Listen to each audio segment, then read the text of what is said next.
Hello दोस्तों, नमस्कार। स्वागत है आपका अनुपम ट्रिक्स यूट्यूब चैनल पर। आज की इस वीडियो में हम बात करेंगे भारत की भौगोलिक स्थिति एवं विस्तार के बारे में।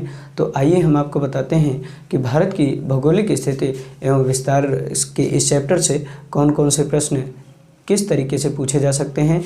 इस चैप्टर के अंतर्गत जो पॉइंट्स आप पढ़ेंगे उनके नाम हैं। सबसे पहले तो हम भारत के नाम पर बात करेंगे कि भारत के विभिन्न नाम जो हैं वो किसके द्वारा प्रदान किए गए तथा कौन कौन से नाम महत्वपूर्ण हैं, तथा भारत का संवैधानिक नाम क्या है, संविधान में भारत को कितने नामों से जाना जाता है, इस पर बात करेंगे।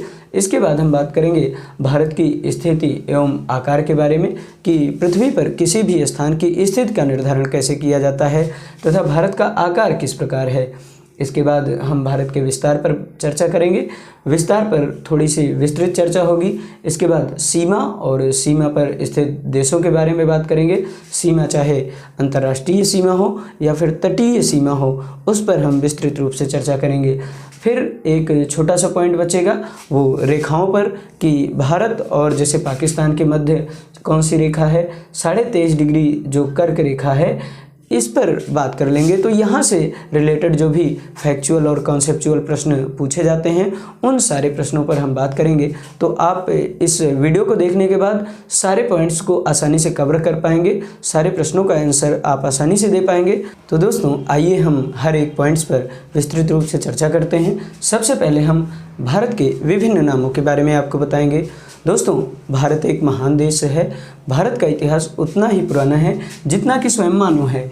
तो भारत का जो विभिन्न नाम दिया गया वो प्राचीन काल में वैदिक आर्यों के नाम पर सबसे पहले दिया गया, क्योंकि प्राचीन वैदिक आर्य सिंधु नदी के आसपास निवास किया करते थे। सिंधु नदी यहाँ पर जो चेमायुंडुंग ग्लेशियर है, यहाँ पर राकसताल एक झील है। राकसताल झील के पास चेमायुंडुंग ग्लेशियर है, यहाँ से सिंधु नदी निकलती है और इस लद्दाख वाले रीजन में जास्कर और लद्दाख श्रेणियों के बीच प्रवाहित होती हुई इधर से पाकिस्तान में हो जाती है, होकर यहाँ पर गिर जाती है।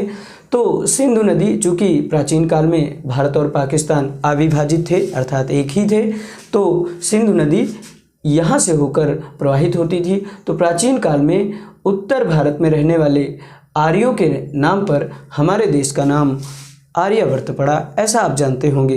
तो आर्यावर्त नाम क्यों पड़ा? क्योंकि वैदिक आर्य लोग इस स्थान पे निवास करते थे, इधर सिंधु नदी के आसपास निवास किया करते थे, तो उन्हीं के नाम पर हमारे देश का नाम आर्यावर्त पड़ा। इसके बाद आर्यों के एक शक्तिशाली राजा दुष्यंत पुत्र भरत के नाम पर हमारे देश का नाम भारतवर्ष पड़ा, ऐसा भी आप जानते होंगे। तो भारतवर्ष और आर्यावर्त नाम उतने महत्वपूर्ण नहीं है, हालांकि ऐतिहासिक पृष्ठभूमि आपको पता होनी चाहिए। इसके बाद हम बात करते हैं कि जो भारत को हिंदुस्तान कहा जाता है वो हिंदुस्तान नाम किसके द्वारा प्रदान किया गया। तो चूँकि यहाँ पर प्राचीन काल में अधिकतम लोग निवास करते थे सिंधु नदी के आसपास, तो यहाँ पर जो पाकिस्तान है, पाकिस्तान के बाद उसकी सीमा से ही लगभग लगता हुआ है ईरान या फारस कहते हैं हम जिसे। तो ईरानियों के द्वारा, अब चूँकि ईरानी लोग सा का उच्चारण हा के रूप में करते हैं, अर्थात वो सा को हा बोलते हैं, तो ईरानियों या फारसियों ने सिंधु नदी को हिंदू नदी कहा तथा इस स्थान पर जो लोग निवास करते थे उनको इन्होंने हिंदू कहा। तो सिंधु नदी को उन्होंने हिंदू नदी तथा इस स्थान पर निवास करने वालों को उन्होंने हिंदू कहा। और इस देश को, जो पाकिस्तान और भारत का सम्मिलित रूप से देश था, उस देश को उन्होंने हिंदुस्तान कहा। तो इस प्रकार आपसे पूछा जा सकता है या मैच करने के लिए कहा जा सकता है कि हिंदुस्तान नाम किसके द्वारा प्रदान किया गया। तो हिंदुस्तान नाम ईरानियों या फारसियों के द्वारा प्रदान किया गया। इन सारी बातों को आपको याद रखना है। इसके बाद 323 बीसी में, 323 ईसा पूर्व सिकंदर का आक्रमण होता है। तो यूनानियों के आक्रमण जो सिकंदर के नेतृत्व में होता है 323 बीसी में, तो यूनानियों ने इस सिंधु नदी को इंडस नदी कहा तथा इस देश को जो ये देश है हमारा भारतवर्ष, इस देश को उन्होंने इंडिया नाम दिया। तो इंडिया नाम किसके द्वारा प्रदान किया गया सर्वप्रथम? तो यूनानियों द्वारा प्रदान किया गया। लेकिन सबसे महत्वपूर्ण बात यह है कि संविधान में भारत के कितने नाम मिलते हैं, अर्थात संवैधानिक दृष्टिकोण से अगर हम देखें तो भारत के कितने नाम हैं? तो संवैधानिक रूप से हमारे देश का नाम सिर्फ 2 ही नाम है, इंडिया और भारत। संविधान के भाग 1 में अनुच्छेद 1 के अंतर्गत कहा गया है, India that is Bharat shall be the union of the states. ध्यान रखें कि यहाँ पर यूनियन शब्द का प्रयोग किया गया है जो अपने आप में प्रासंगिक है। यूनियन का मतलब संघ होता है और फेडरेशन का मतलब भी संघ होता है। जैसे अमेरिका अपने लिए फेडरेशन शब्द का प्रयोग करता है, जबकि भारत के जो भाग 1 में अनुच्छेद 1 के अंतर्गत कहा गया है, India that is Bharat shall be the union of the state. Union और फेडरेशन में माइनर सा डिफरेंस होता है, छोटा सा ही डिफरेंस होता है, बट उसका अलग ही अर्थ निकलता है। वो हम आपको बताएंगे जब संविधान पर कभी चर्चा करेंगे। फिलहाल संविधान में हमारे भारत का नाम सिर्फ 2 नाम ही मिलता है, इंडिया और भारत। संविधान के भाग 1 के अनुच्छेद 1 में यही लिखा है, India that is Bharat shall be the union of the states, अर्थात इंडिया जो कि भारत है वो राज्यों का एक संघ होगा, ऐसा संविधान में लिखा गया है। अगर यहाँ से पूछे जाने वाले प्रश्नों पर बात करें तो प्रश्न यही पूछा जा सकता है, जैसे कि हिंदुस्तान नाम किसके द्वारा प्रदान किया गया, या फिर इंडिया जो भारत को कहा वो किसने कहा, अर्थात इंडिया नाम किसके द्वारा प्रदान किया गया। इसके बाद अगर हम बात करें तो संविधान में भारत के कितने नाम मिलते हैं, ये भी प्रश्न आपसे पूछा जा सकता है। जो ट्रेंड एग्जाम का डेवलप हो रहा है तो ये सारे प्रश्न बन सकते हैं, तो उसके हिसाब से आपको अध्ययन करना चाहिए। दोस्तों, भारत के विभिन्न नामों पर चर्चा करने के बाद आइए हम चर्चा कर लेते हैं भारत की स्थिति एवं आकार के बारे में। दोस्तों, पृथ्वी पर किसी भी स्थान का निर्धारण करने के लिए 2 रेखाओं की आवश्यकता पड़ती है।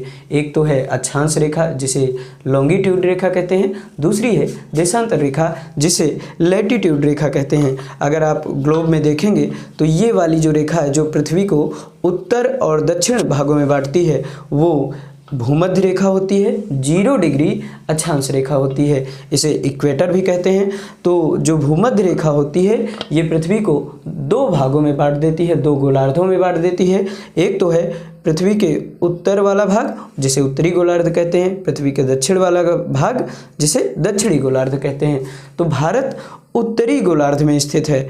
अगर हम आपको कायदे से दिखाना चाहें तो यहाँ पर स्थित है भारत। तो भारत उत्तरी गोलार्ध में स्थित है अक्षांशीय दृष्टि से अगर बात करें। अगर देशांतरीय दृष्टि से अगर हम देखें तो भारत पूर्वी गोलार्ध में स्थित है, चूँकि 0 डिग्री देशांतर रेखा और 360 डिग्री देशांतर रेखा मिलकर 2 गोलार्धों में पृथ्वी को बांटती हैं। एक तो है पश्चिमी गोलार्ध, दूसरा है पूर्वी गोलार्ध। तो अगर हम भारत की बात करें तो भारत पूर्वी गोलार्ध में स्थित है। तो इस प्रकार अगर एक लाइन में हम ये कह दें कि भारत उत्तर पूर्वी गोलार्ध में स्थित है तो कोई गलत बात नहीं होगी। तो इस प्रकार हमने आपको बताया कि भारत उत्तर पूर्वी गोलार्ध में स्थित है। आगे अगर हम देखें, चूँकि पृथ्वी को 7 महाद्वीपों में बांट दिया गया है, पृथ्वी पर जो स्थलीय भाग है उसको 7 महाद्वीपों में बांटा गया है, तो भारत एशिया महाद्वीप में स्थित है। अगर एशिया महाद्वीप में और आगे बात करें तो भारत दक्षिण एशिया में स्थित है। दक्षिण एशिया में भी अगर आगे बात करें तो भारत दक्षिण एशिया में मध्यवर्ती स्थिति रखता है।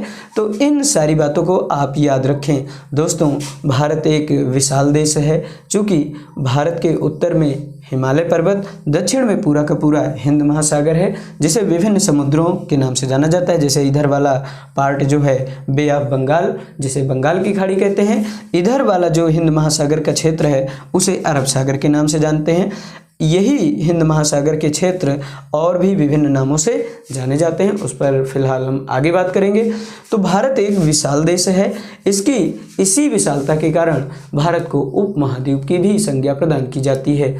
तो प्रश्न आपसे ये पूछा जा सकता है कि भारतीय उपमहाद्वीप में कितने देश सम्मिलित हैं। प्रश्न एक बार फिर से सुन लीजिए, भारतीय उपमहाद्वीप में कितने देश सम्मिलित हैं। तो भारतीय उपमहाद्वीप के अंतर्गत 5 देशों को शामिल किया जाता है। ये 5 देश कौन कौन से हैं? एक तो है भारत, पाकिस्तान, नेपाल, भूटान और बांग्लादेश, इन 5 देशों को भारतीय उपमहाद्वीप के अंतर्गत शामिल किया जाता है। तो इस प्रकार भारत की स्थिति के बारे में हमने आपको बताया कि भारत की स्थिति का निर्धारण कैसे किया जाता है। तो यहाँ पर है, ये दोनों रेखाएं जो हैं ये देशांतर रेखाएं हैं।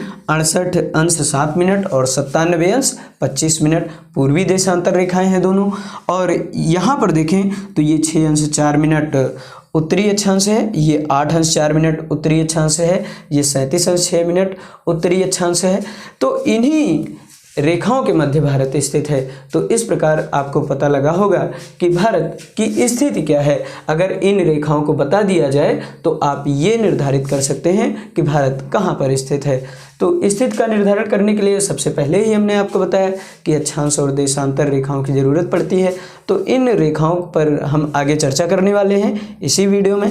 और 82.5 डिग्री पर हम बात करेंगे, इसके बाद 23.5 डिग्री उत्तरी अक्षांश पर बात करेंगे, जिसे कर्क रेखा भी कहते हैं। तो इन सारी बातों पर हमारी चर्चा अभी चलेगी। अब भारत के आकार की बात कर लें तो भारत का आकार आपको कैसा दिख रहा है। प्रश्न यही पूछा जा सकता है आपसे कि भारत का आकार निम्न में से कैसा है। जैसे त्रिभुजाकार दे दिया जाए, चतुर्भुजाकार दे दिया जाए, या फिर 1-2 ऑप्शन ऐसे ही रख दिए जाए, है ना। तो प्रश्न आपसे बन सकता है कि भारत का आकार क्या है। तो आपको किताबों में आपने पढ़ा भी होगा कि भारत की आकृति चतुष्कोणीय है, अर्थात चतुष्फलकीय है। यहाँ पर देखें, ये चतुर्भुजाकार है, भारत की आकृति चतुष्कोणीय आपको किताबों में लिखा हुआ मिलेगा। इसके 4 बिंदु हैं, उन चारों बिंदुओं पर हम बात कर लें तो यहाँ पर देखें, भारत का सबसे पश्चिमोत्तम बिंदु, सबसे पश्चिमी बिंदु कौन सा है। ये है गुजरात राज्य भारत का। और गुजरात राज्य में यहाँ से गुजरती है 68 अंश 7 मिनट पूर्वी देशांतर रेखा। तो ये भारत का सबसे पश्चिमी बिंदु है। यहाँ पर जो बिंदु स्थित है उसका नाम है सर क्रीक। कभी कभी किताबों में आपको गौर माता भी मिल सकता है, तो उस बात से परेशान ना हो, सर क्रीक ही ज़्यादातर किताबों में मिलेगा आपको। इसके बाद अगर हम बात करें भारत के सबसे पूर्वी बिंदु पर, तो भारत का सबसे पूर्वी बिंदु यहाँ पर अरुणाचल प्रदेश में है, जिसे किबीथू कहते हैं। यहाँ से 97 अंश 25 मिनट पूर्वी देशांतर रेखा होकर गुजरती है। तो भारत का सबसे पूर्वी बिंदु कौन सा है, किस राज्य में है, अरुणाचल प्रदेश में। कौन सा है, किबीथू। दोस्तों ध्यान रखें, कभी कभी आपको किताबों में वालांगू भी मिल सकता है, तो उस बात से परेशान ना हो। तो दोनों में से कोई एक ही ऑप्शन में रहेगा। तो ज़्यादातर किताबों में जो मान्य विकल्प है वो यही है, किबीथू। भारत का सबसे पूर्वी बिंदु कौन सा है, किबीथू। तो यहाँ से कौन सी रेखा होकर गुजरती है, 97 अंश 25 मिनट पूर्वी देशांतर रेखा।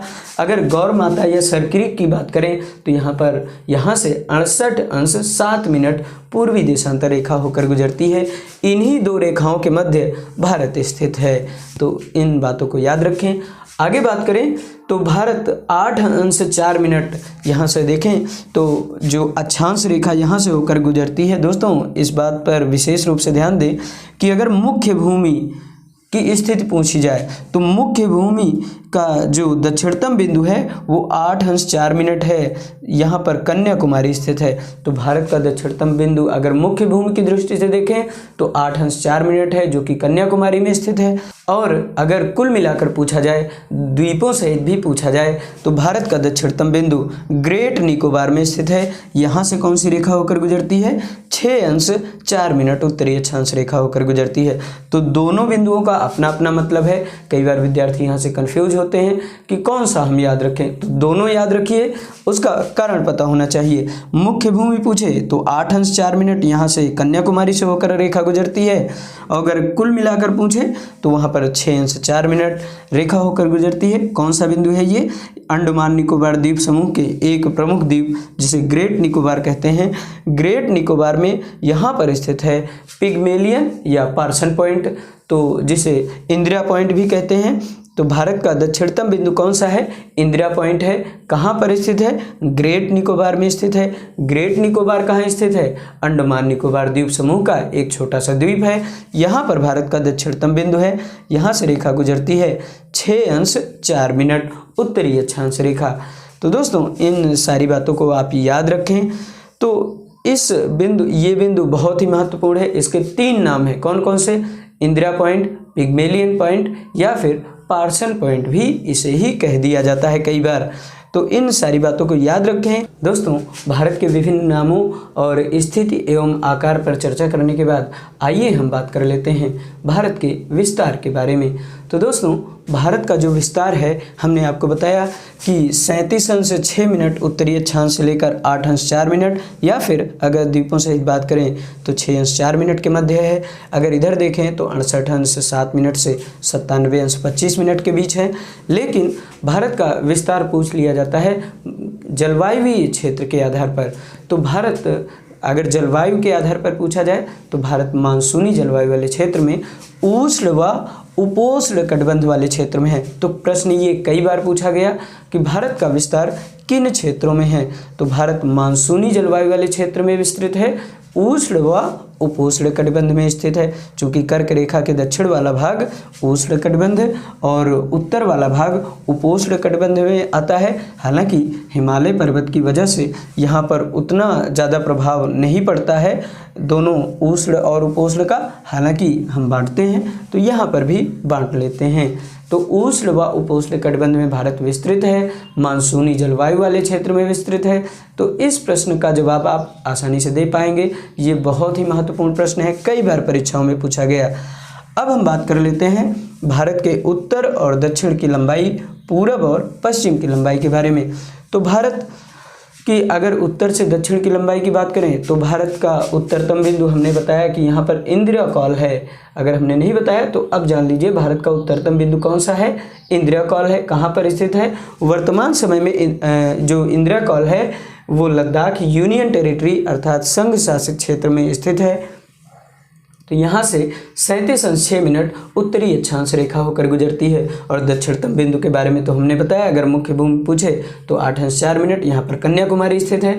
तो उत्तर से दक्षिण की लंबाई की बात करें तो 3214 किलोमीटर है। अगर पूरब से पश्चिम की लंबाई अगर हम देखें तो भारत की पूरब से पश्चिम की लंबाई 2933 किलोमीटर है, अर्थात 2933 किलोमीटर है। तो ये तो हो गई बात भारत के विस्तार की लंबाई क्या है, पूर्व पश्चिम उत्तर दक्षिण की लंबाई क्या है। अब बात कर लेते हैं भारत के क्षेत्रफल के बारे में। तो भारत का जो क्षेत्रफल है वो संपूर्ण विश्व के क्षेत्रफल का 2.43% है। ऐसा आपको किताबों में मिलेगा डाटा से परेशान नहीं होना है, जो प्रश्न पूछे जाएंगे वो हम आपको बता देंगे।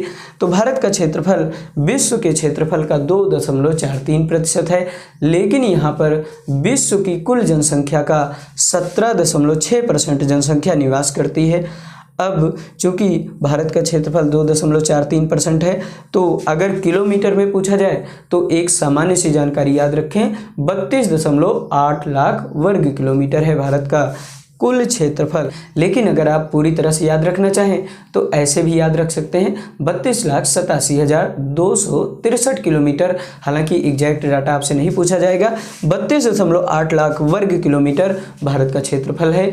इस बात को याद रखें। तो अगर क्षेत्रफल की दृष्टि से अगर भारत की स्थिति पूछी जाए पूरे विश्व में, तो भारत का विश्व में क्षेत्रफल की दृष्टि से 7वां स्थान है। इससे बड़े 6 देश कौन कौन से हैं उनके बारे में हम आपको बता देते हैं। तो भारत से बड़े 6 देश हैं, लिख लीजिएगा आप अपनी नोट्स में, अपनी कॉपी में इसको लिख लीजिए। भारत से बड़े 6 देश हैं। सबसे बड़ा देश है रूस, फिर कनाडा, फिर चीन, फिर यूएसए चौथा बड़ा देश है, ये भी पूछा जा सकता है। 5वां बड़ा देश है ब्राज़ील, 6ठा बड़ा देश है ऑस्ट्रेलिया, और भारत विश्व का 7वां सबसे बड़ा देश है। तो इस क्रम को भी याद रखें, कई बार यहाँ से प्रश्न पूछ लिया जाता है। दोस्तों, सबसे इंटरेस्टिंग बात ये है कि पूछ लिया जाता है कि विश्व का 8वां सबसे बड़ा देश कौन सा है। तो विश्व का 8वां सबसे बड़ा देश है अर्जेंटीना। तो इसे भी आपको याद रखना है। और जनसंख्या की दृष्टि से देखें तो जनसंख्या की दृष्टि से हालांकि भारत पहले नंबर पर आने के कगार पे है बिल्कुल, लेकिन अभी भी चाइना प्रथम स्थान पर है और भारत जनसंख्या की दृष्टि से दूसरे स्थान पर है। तो इन सारे तथ्यों को याद रखें। आगे हम बात कर लेते हैं भारत की जो प्रमुख रेखाएं हैं, भारत के समय का निर्धारण किस प्रकार होता है। विस्तार के अंतर्गत अगर आपको हम बताएं तो भारत 68 अंश 7 मिनट पूर्वी देशांतर से 97 अंश 25 मिनट पूर्वी देशांतर के मध्य स्थित है।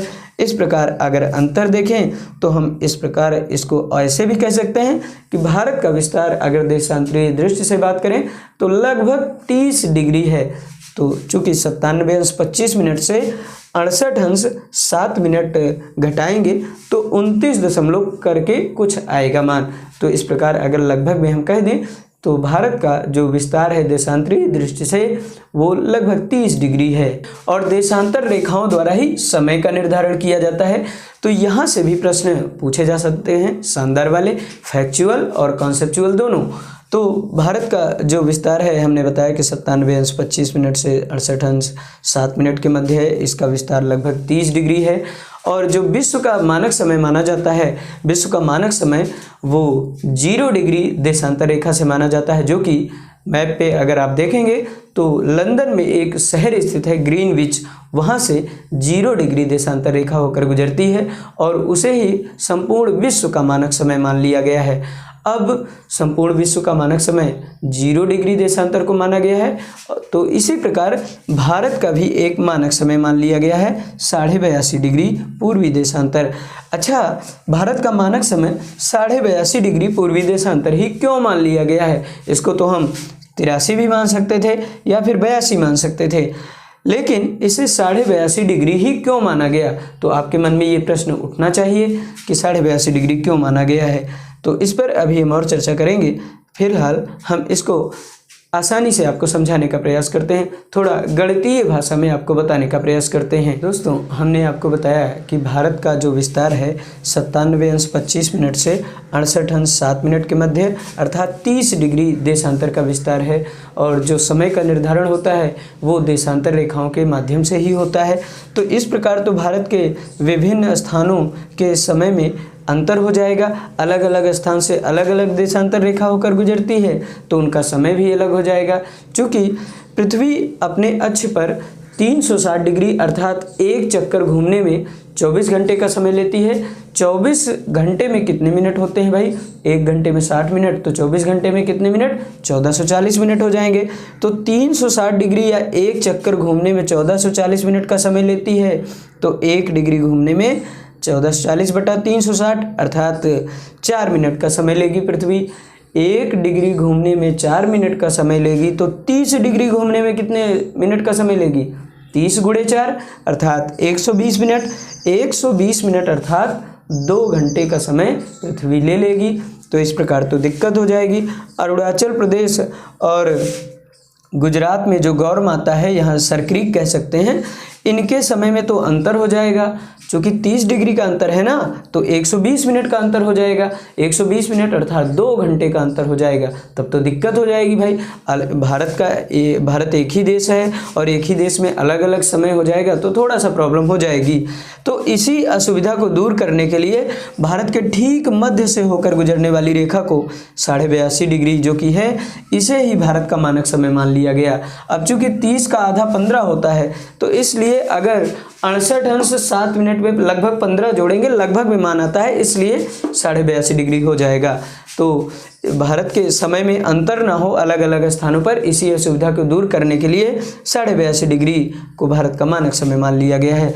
अब 82.5 डिग्री को भारत का मानक समय माना गया है, तो यहाँ से प्रश्न बन जाता है कि ये रेखा किन राज्यों से होकर गुजरती है? तो ये रेखा 5 राज्यों से होकर गुजरती है। वो राज्य कौन कौन से हैं, इन पर भी बात कर लेते हैं।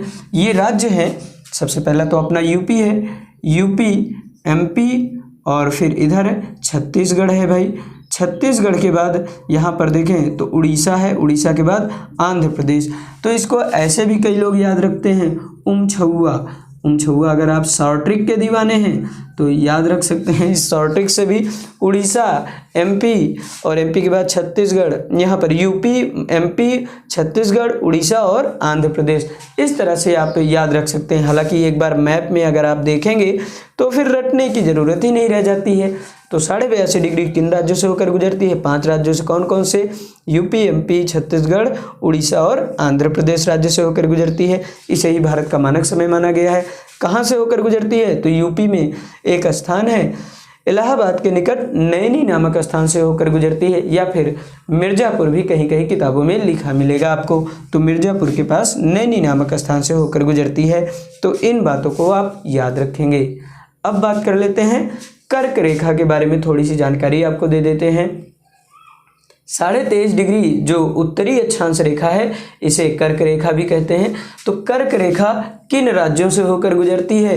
अब चूंकि आपको ये जरूर जानकारी होगी कि कर्क रेखा उष्ण व उपोष्ण रेखा में बांटने का कार्य करती है। जो भारत का विस्तार है इसको उष्ण व उपोष्ण कटिबंध में बांट देती है। ये 8 राज्यों से होकर गुजरती है। तो यहाँ से कई सारे फैक्चुअल प्रश्न या कॉन्सेप्चुअल प्रश्न भी बन जाते हैं। तो इन 8 राज्यों के नाम भी पूछ लिया जाता है। तो कई बार आप शॉर्ट ट्रिक अपनाते हैं और शॉर्ट ट्रिक से याद करते हैं, तो हम भी शॉर्ट ट्रिक बता देते हैं। मित्र पर गमछा झार, मित्र पर गमछा झार, अगर उसकी शॉर्ट ट्रिक लिख दें हम यहाँ पर, तो लिखेंगे कैसे? मित्र पर गमछा और झार से हो जाएगा झारखंड। तो इसे आप याद रखें। देखो, मी से मिजोरम, त्रा से त्रिपुरा, पा से पश्चिम बंगाल, रा से राजस्थान, गा से गुजरात, मा से मध्य प्रदेश, छा से छत्तीसगढ़ और झार से झारखंड। हालांकि अगर आप मैप को एक बार ध्यान से देख लेते हैं तो फिर शॉर्ट ट्रिक की ज़रूरत ही नहीं रह जाती। कैसे? यहाँ से देखें 23.5 डिग्री जो रेखा है वो गुजरात से होकर गुजरेगी। थोड़ा सा यहाँ पर पार्ट जो है ये राजस्थान का भी काटेगी और फिर आगे एमपी में बढ़ चलेगी। एमपी के बाद यहाँ से छत्तीसगढ़, छत्तीसगढ़ के बाद झारखंड, के बाद यहाँ से पश्चिम बंगाल और फिर बांग्लादेश होते हुए यहाँ पर त्रिपुरा, त्रिपुरा के बाद मिजोरम से होकर ये गुजर जाती है। ये रेखा 23.5 डिग्री या कर्क रेखा 8 राज्यों से होकर गुजरती है। गिन लो चाहो तो 1, 2, 3, 4, 5, 6, 7 और 8 राज्य। तो इस प्रकार भारत के 8 राज्यों से ये रेखा होकर गुजरती है। और जो फैक्चुअल प्रश्न पूछ लिए जाते हैं वो कैसे कैसे पूछे जा सकते हैं? तो यहाँ पर कर्क रेखा पर स्थित राजधानी आपसे पूछा जाता है। तो कर्क रेखा पर झारखंड की राजधानी रांची स्थित है। तो ये प्रश्न भी कई बार पूछा गया कि कर्क रेखा पर स्थित राजधानी कौन सी है? तो झारखंड की राजधानी रांची कर्क रेखा पर ही स्थित है। इसके अलावा कर्क रेखा को कौन सी नदी 2 बार काटती है? तो यहाँ से एमपी का एक जिला है धार जिला, धार जिला से एक नदी निकलती है जिसका नाम है माही नदी। तो माही नदी यहाँ राजस्थान में बांसवाड़ा जिले में, राजस्थान के बांसवाड़ा जिले में कर्क रेखा को 2 बार काटती है। एक जाते हुए ऐसे काटती है, दोबारा से फिर लौटती है तो फिर से इसे काट देती है। तो इस प्रकार 2 बार काटती है कर्क रेखा को कौन सी नदी? तो माही नदी कर्क रेखा को 2 बार काटती है राजस्थान के बांसवाड़ा जिले में। तो ये सारे प्रश्न पूछे जाते हैं। इन पर डिटेल में और आगे विस्तृत रूप से चर्चा करेंगे जब अलग अलग राज्यों पर बात करेंगे। सबसे ज़्यादा लंबाई किस राज्य में है कर्क रेखा की? तो एमपी राज्य में है सबसे ज़्यादा लंबाई। तो ये सारे प्रश्न यहाँ से बनते रहते हैं। सबसे जो पेट प्रश्न यही है कि कितने राज्यों से होकर गुजरती है और किस राज्य से होकर गुजरती है। तो दोनों ही प्रश्नों का जवाब आपको मिल गया होगा, दोनों ही प्रश्नों को आप समझ पाए होंगे। इसको समझना जरूरी है, रटिएगा बिल्कुल भी नहीं, तो ताकि भविष्य में जब प्रश्न पूछे जाएँ तो उनको आप कर सकें। आगे बात कर लेते हैं जो भारत के, अब हम बात कर चुके हैं विस्तार पर भी बात कर चुके हैं, स्थिति पर बात कर चुके हैं, आकार पर बात कर चुके हैं। अब हम बात कर लेते हैं भारत के प्रमुख सीमाओं के बारे में। जो फैक्ट पूछे जाते हैं, जो फैक्चुअल प्रश्न बनते हैं सीमाओं से रिलेटेड, अंतर्राष्ट्रीय सीमा और तटीय सीमा से रिलेटेड जो भी प्रश्न बनते हैं उन पर आइए बात करते हैं। भारत की कुल सीमा कितनी है? तो भारत की स्थलीय सीमा पर बात करें, चूँकि इधर तो पूरा का पूरा हिंद महासागर है, तो स्थलीय सीमा की बात करें तो भारत के साथ जो 7 देश हैं वो कितने किलोमीटर की सीमाएं बनाते हैं, इस पर बात करना जरूरी है। तो यहाँ पर देखें, अगर एक तरफ से हम देखेंगे तो आपको समझने में भी दिक्कत नहीं होगी। तो यहाँ से देखें तो पाकिस्तान स्थलीय सीमा बनाता है।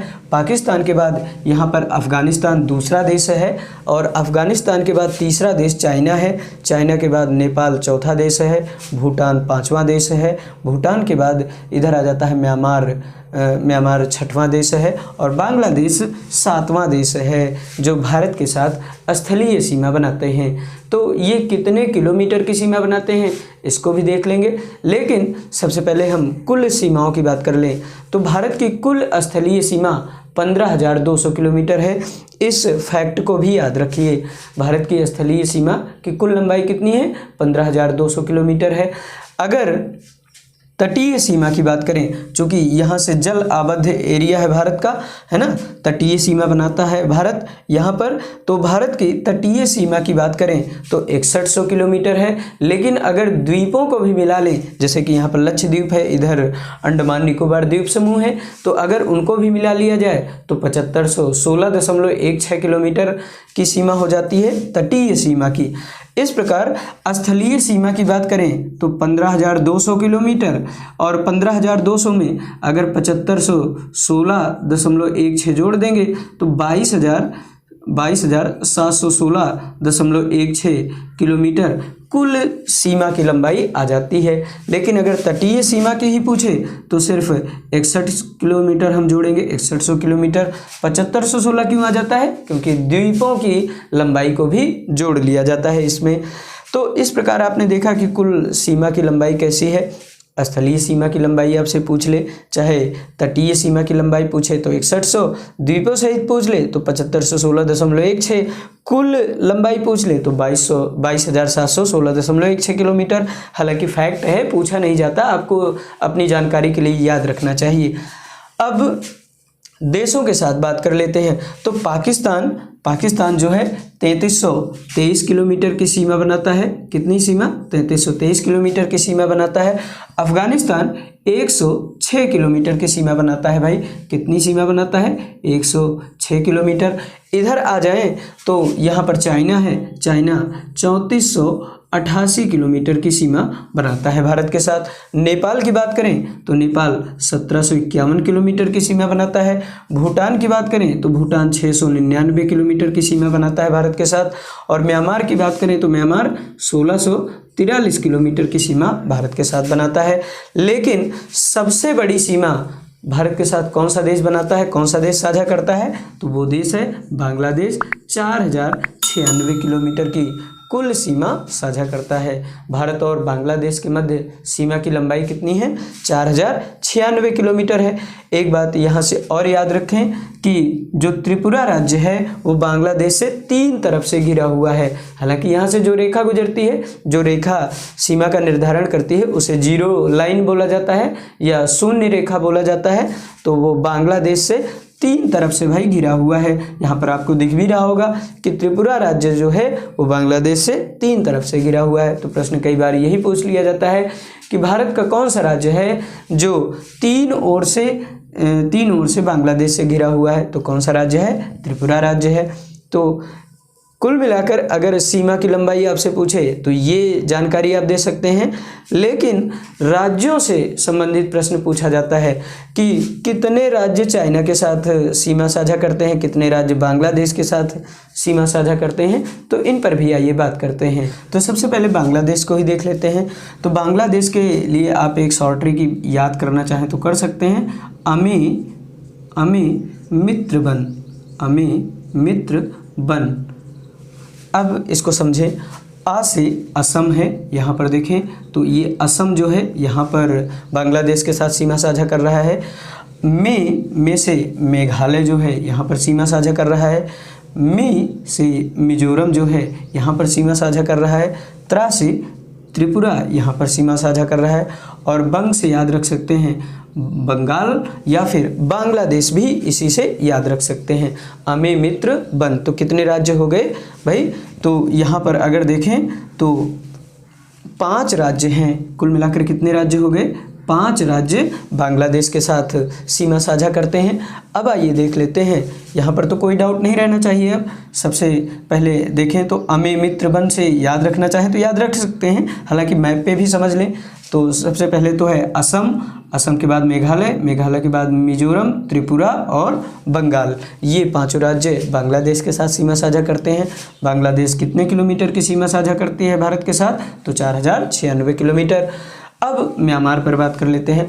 म्यांमार 1643 किलोमीटर की सीमा बनाता है भारत के साथ। इसके लिए एक वर्ड अगर याद रख सकते हैं, मिस्टर अरुणामणि, मिस्टर अरुणामणि, ऐसे भी याद रखना चाहें तो याद रख सकते हैं। हालांकि ये सिर्फ समझने के लिए हम आपको बता रहे हैं, यहाँ रटे नहीं कुछ भी।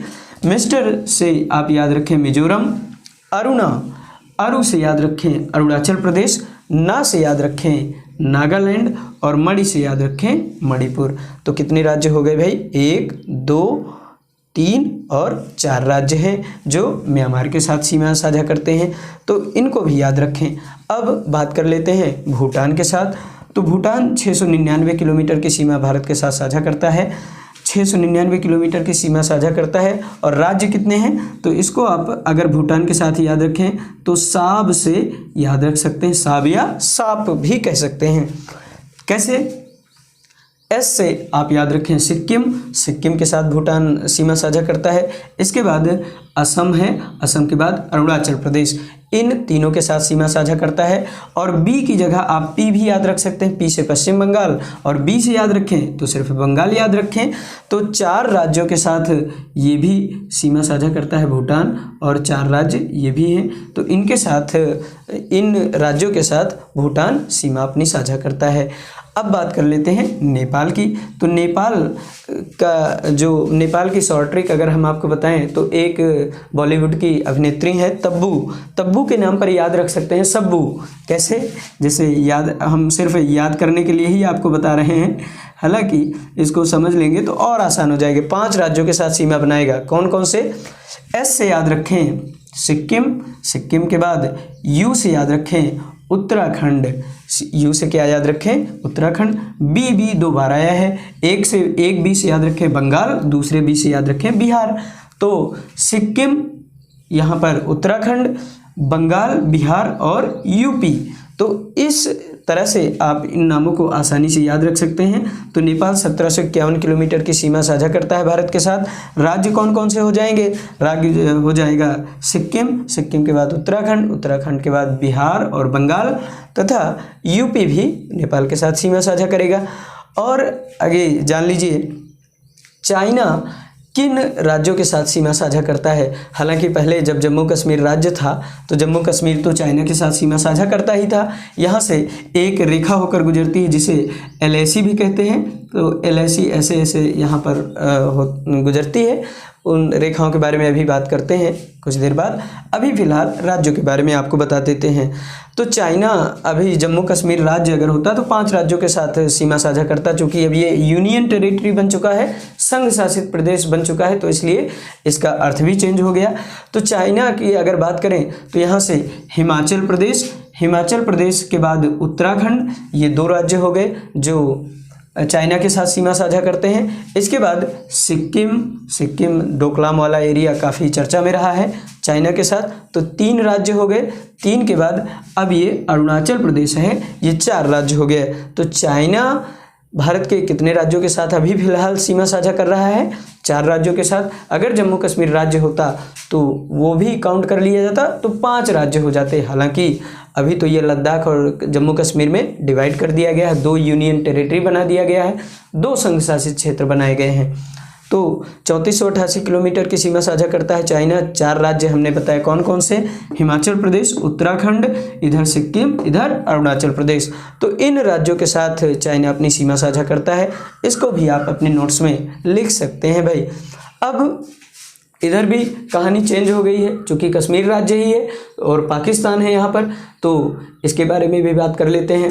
तो पाकिस्तान के लिए अगर एक शब्द याद रखें, हालांकि वो शब्द थोड़ा सा चेंज हो गया है, चूँकि जम्मू कश्मीर जो है वो अब राज्य नहीं रहा। हालांकि आप याद रख सकते हैं, करंट के हिसाब से जोड़ लेंगे अपने हिसाब से। पंडित गुराज, पंडित से याद रखें पंजाब, पंजाब के साथ सीमा साझा करता है पाकिस्तान। गुजरात के साथ सीमा साझा करता है। राजस्थान के साथ सबसे लंबी सीमा बनाता है पाकिस्तान, चूँकि पहले तो 1225 किलोमीटर की सीमा जम्मू कश्मीर के साथ साझा करता था, लेकिन अब जम्मू कश्मीर तो राज्य रहा नहीं, तो सबसे लंबी सीमा राजस्थान। हालांकि वो प्रश्न आपसे नहीं पूछा जाएगा। जम्मू कश्मीर जो है अब इसे छोड़ देंगे क्योंकि अब ये राज्य नहीं रहा। तो 3 ही राज्य हैं जो पाकिस्तान के साथ सीमा साझा करेंगे। तो इन सारे बिंदुओं को आप याद रख सकते हैं भाई, यहाँ से इम्पोर्टेंट प्रश्न बन जाते हैं कई बार। अब आइए हम आपको बताते हैं कि 3 राज्य हैं जो 3 देशों के साथ सीमा साझा करते हैं। कौन कौन से राज्य हैं इनको देख लेते हैं। सबसे पहले तो है यहाँ पर पश्चिम बंगाल।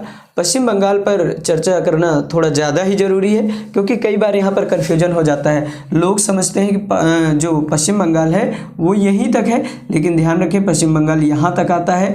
तो पश्चिम बंगाल 3 देशों के साथ सीमा साझा करता है। कौन कौन से देश? पहला देश तो बांग्लादेश हो गया, दूसरा हो गया नेपाल और तीसरा हो गया भूटान। इन तीनों देशों के साथ पश्चिम बंगाल अपनी सीमा साझा करता है भाई। अब दूसरा राज्य है अपना अरुणाचल प्रदेश। अरुणाचल प्रदेश भी 3 देशों के साथ सीमा साझा करता है। कौन कौन से देश? पहला तो हो गया भूटान, दूसरा हो गया चाइना, तीसरा हो गया म्यांमार। तो इन तीनों देशों के साथ अरुणाचल प्रदेश अपनी सीमा साझा करता है। कौन कौन से देश हो गया?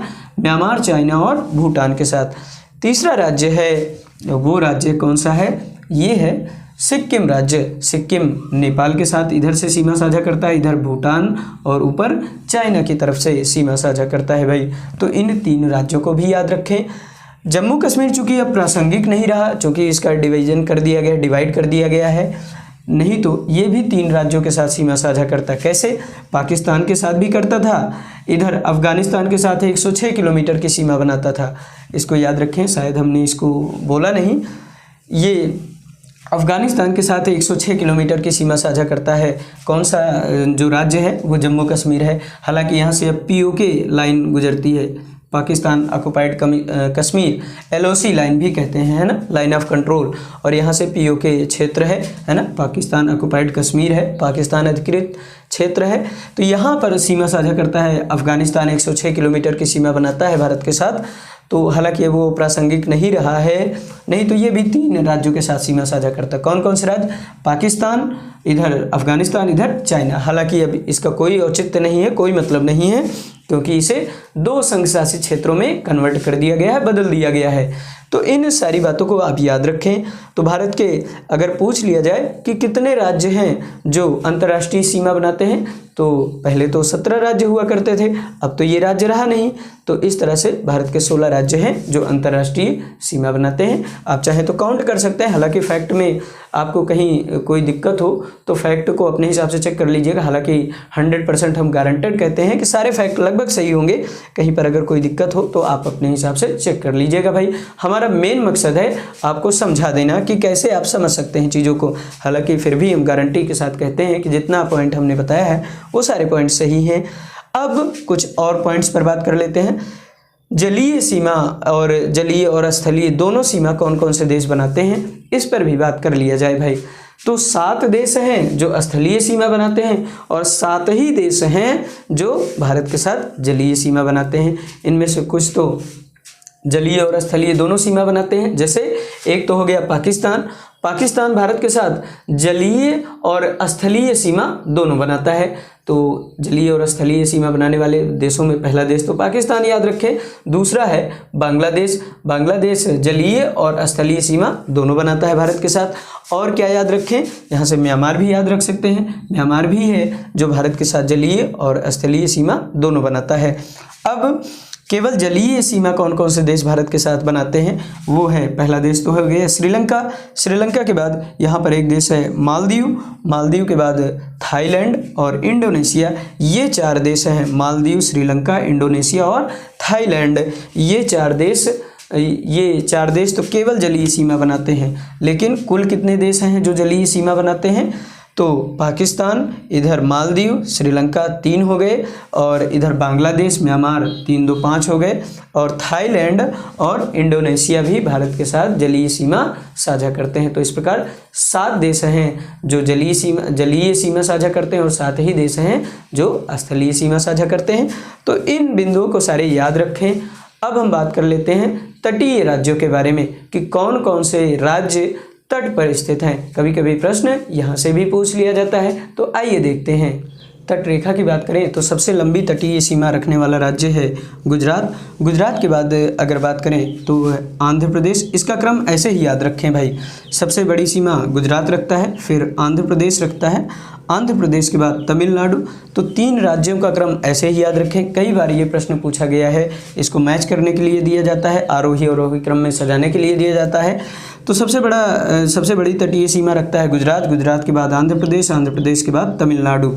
इन तीनों का क्रम याद रखें। फिर आ जाएं सीधे महाराष्ट्र, महाराष्ट्र के बाद केरला। अब हो गए 5। तो सबसे पहले गुजरात, फिर दूसरा आंध्र प्रदेश, तीसरा तमिलनाडु, चौथा महाराष्ट्र, 5वां है केरला, छठा आ जाइए आप यहाँ पर उड़ीसा, उड़ीसा के बाद 7वां फिर आ जाइए कर्नाटका, कर्नाटका के बाद यहाँ पर 8वां है बंगाल, बंगाल यहाँ पर है 8वां बंगाल, बंगाल के बाद है 9वां राज्य है गोवा। तो 9 राज्य हैं जो तटीय सीमा रखते हैं, अर्थात तट के साथ संबद्ध हैं। तो इन 9 राज्यों का क्रम पूछा जा सकता है आपसे। तो क्रम इस प्रकार याद रखें, गुजरात, आंध्र प्रदेश, तमिलनाडु, फिर महाराष्ट्र, महाराष्ट्र के बाद केरला, केरला के बाद उड़ीसा, उड़ीसा के बाद आ जाए कर्नाटका, कर्नाटक के बाद आ जाए बंगाल, बंगाल के बाद सबसे कम सीमा जो तटीय सीमा रखता है वो गोवा राज्य है। तो गोवा सबसे कम तटीय सीमा बनाता है ना। तो इन सारी बातों को याद रखें। हालांकि ये तो फैक्ट हैं, आपको अगर समझ में आता है तो आप कर ले जाएंगे, थोड़ा सा रटना भी पड़ जाएगा आपको, चूँकि लंबाइयाँ हैं, फैक्ट है तो फैक्ट तो याद रखना पड़ता है भाई। अब राज्यों, क्षेत्रफल की दृष्टि से राज्यों का क्रम पूछ लिया जाता है। तो भारत का क्षेत्रफल की दृष्टि से सबसे बड़ा राज्य है राजस्थान। राजस्थान के बाद नंबर आता है एमपी का, एमपी के बाद महाराष्ट्र। ये 3 राज्य हैं जो इसी क्रम में हैं। इसके बाद चौथा सबसे बड़ा राज्य है वो अपना यूपी है। क्षेत्रफल की दृष्टि से यूपी का क्रम चौथा आता है। हालांकि इससे पहले जम्मू कश्मीर राज्य हुआ करता था तो वो चौथे स्थान पर था, यूपी अपना 5वें स्थान पर था। फिलहाल अभी सबसे बड़ा राज्य राजस्थान, दूसरा एमपी, तीसरा महाराष्ट्र और चौथा राज्य है यूपी। यूपी चौथा बड़ा राज्य है क्षेत्रफल की दृष्टि से। अच्छा, सबसे छोटा राज्य कौन सा है क्षेत्रफल की दृष्टि से? वो है गोवा। और संघ शासित क्षेत्रों में बात की जाए तो लक्षद्वीप सबसे छोटा संघ शासित क्षेत्र है ना। तो ये सारे प्रश्न आपसे पूछे जाते हैं। एक बात और याद रखें कि सबसे लंबी तटीय सीमा अगर बात करें द्वीप और राज्यों में तो 1962 किलोमीटर की सीमा बनाता है अंडमान निकोबार द्वीप समूह। हालांकि ये प्रश्न उतना महत्वपूर्ण नहीं है, पूछा नहीं जाता है। हालांकि आप याद रखें कि 1962 किलोमीटर की सीमा तटीय सीमा बनाता है अंडमान निकोबार द्वीप समूह। जिलों की बात करें तो भारत का सबसे बड़ा जिला है कच्छ जिला, यहाँ पर है। और दूसरा सबसे बड़ा जिला है वो यहाँ पर लेह जिला है जो लद्दाख यूनियन टेरिटरी में पड़ता है, लद्दाख संघ शासित क्षेत्र में पड़ता है। तो 2 सबसे बड़े जिले हो गए।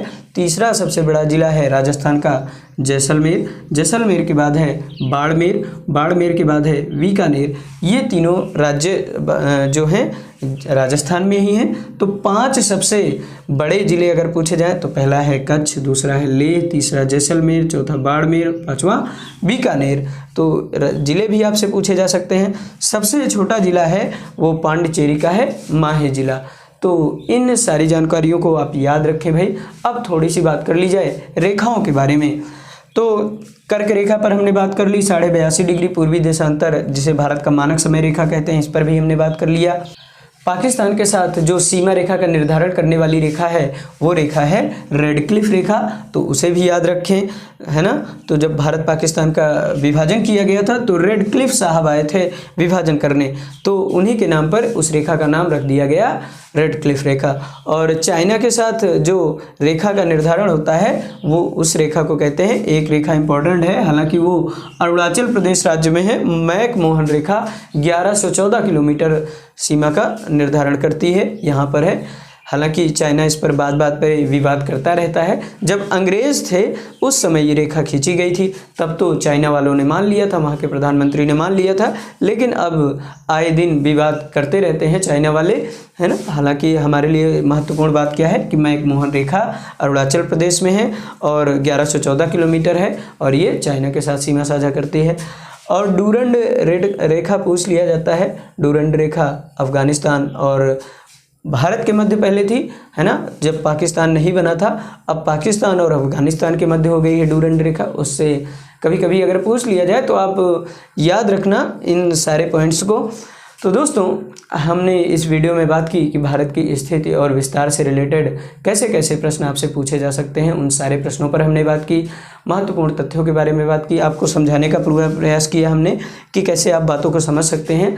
तो आज का वीडियो यहीं तक रखते हैं। वीडियो अगर अच्छा लगा है तो वीडियो को लाइक करें, शेयर करें, और चैनल को हमारे अभी तक आपने सब्सक्राइब नहीं किया है तो प्लीज़ सब्सक्राइब करें। वीडियो देखने के लिए आपका बहुत बहुत धन्यवाद।